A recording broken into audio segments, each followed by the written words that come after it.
I was debating whether I should even make this video because I have gone over the guitar amps and cabinets individually, but it's the way they intermingle that is worth checking out. So I want to compare them to the amps and cabinets in Steinberg's VST amp rack. The first one on the list is the Vox AC30.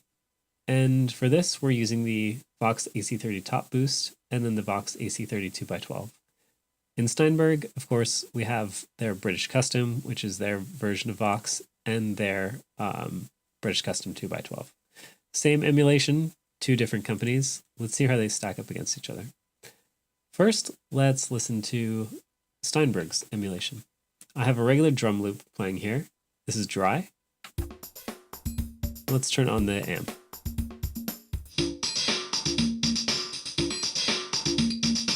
I'll go ahead and switch over to Steinberg's version. And then I'll flip between them.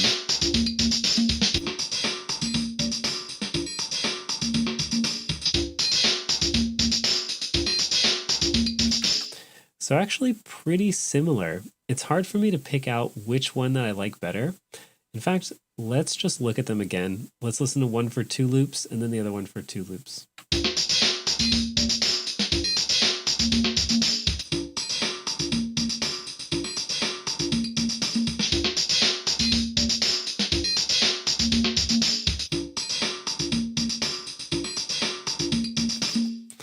So the Korg one seems to be a little bit more distorted, contain a little bit more high end. I could ease back on the gain. I do have the gain all the way up on the Steinberg one. Let's check out 2 more. Let's go with the Tweed, which is the Fender Bassman. And so we'll choose the Fender, we'll choose the Tweed 4x10 and the Tweed 4x10 again. So this is the Steinberg emulation. You could hear a lot of low end on that one.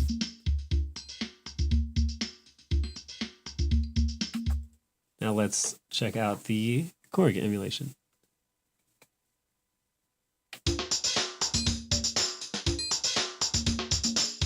So there's not nearly as much low end on the Korg one, so I'm going to go ahead and boost the bass all the way up, see if we can get kind of within the same ballpark as the Steinberg one. Let's put the presence up as well.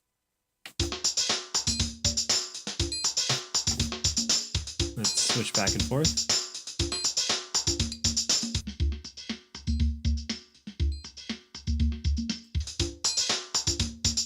Yeah, the Steinberg one sounds super clean still. Let's take down.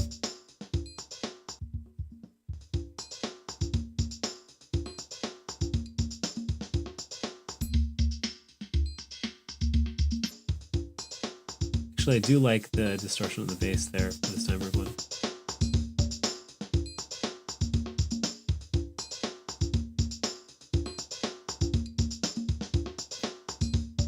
Let's switch over again.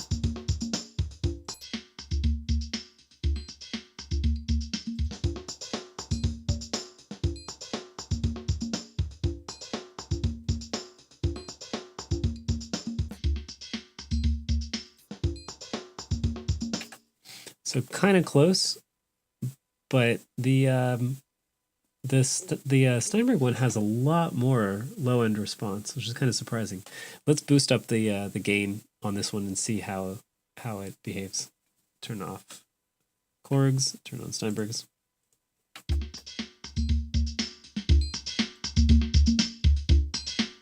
See what happens if we boost the bass.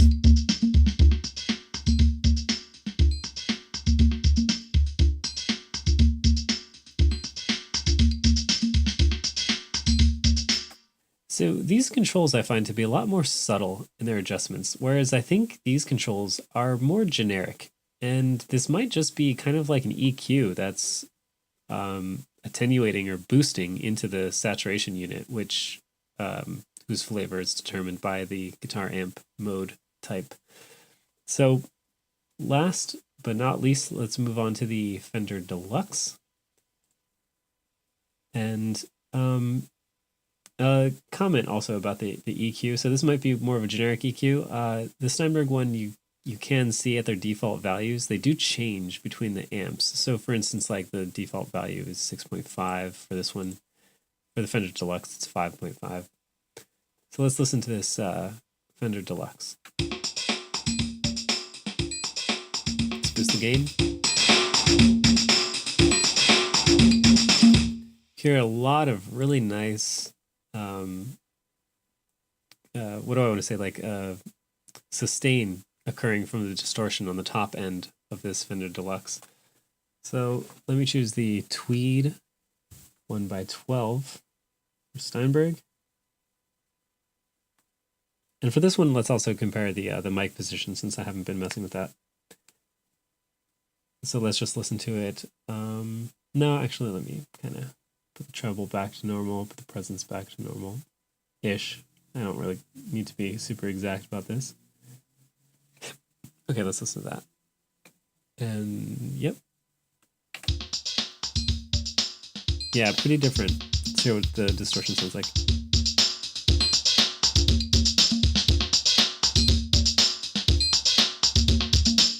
So there's actually a lot more low end on Korg's version now. Let's check this one.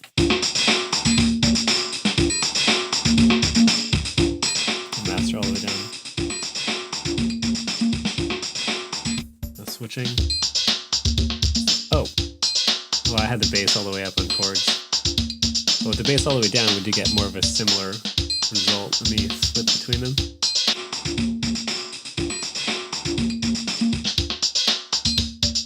Give it more treble.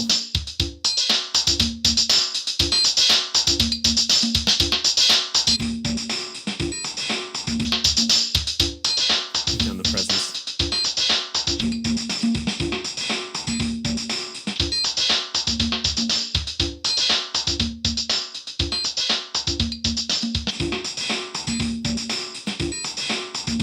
So it feels like the gain actually goes higher on Steinberg's emulation of this.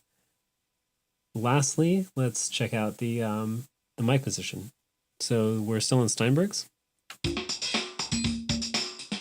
Actually, I would have flipped one more time just to check it out.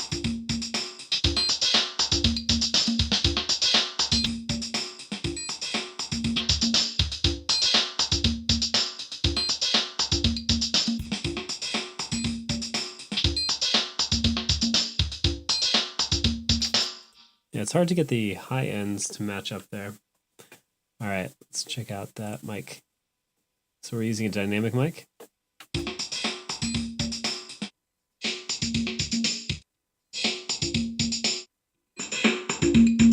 Wow. That's pretty good sounding. You can really hear like a room reverb kind of effect when the mic is pretty far away. Let's check out what Korg has going on. Now that was the farthest mic position, so I want to go ahead and just move this to the farthest mic position. Let's hear what that sounds like. Also pretty good. Switch between them.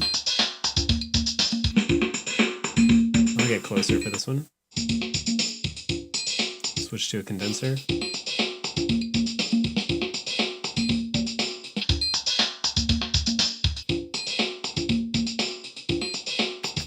So yeah, they sound pretty different.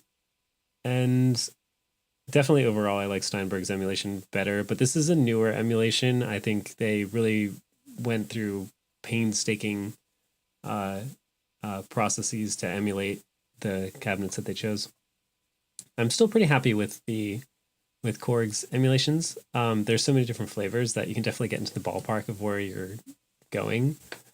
And yeah, even if they're not spot on, probably neither of these are really spot on. It's just a tool to, get you where you want to be as far as distortion and kind of EQing goes. So that's it for this one. Yeah, see you whenever.